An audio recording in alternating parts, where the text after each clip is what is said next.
interceptions and 7 picks.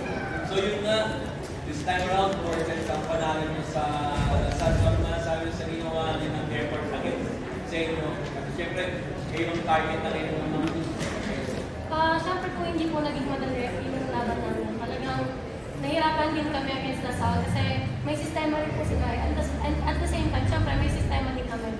And yung game naman po, ina-expect naman talaga namin na magiging mahirap siya compare nung first round.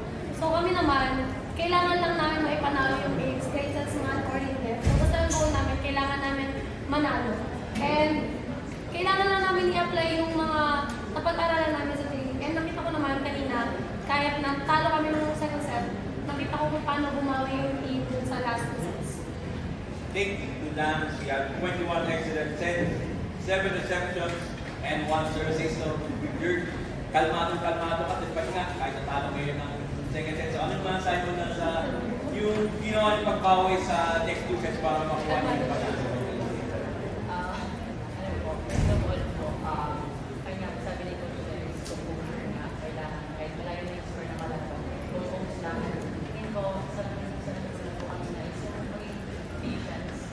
Kasi syempre hindi talaga madali yung laban kanina kasi tumaban po yung malaki.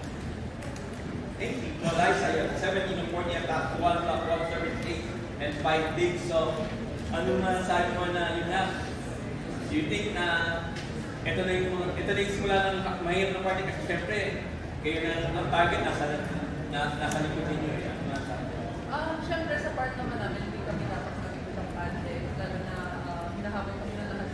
So, yung mga lapses kanina, siguro tatrapahin agad namin. Bukas. Bukas. So, ayun, siguro mindset na lang din para sa amin. Thank you, guys.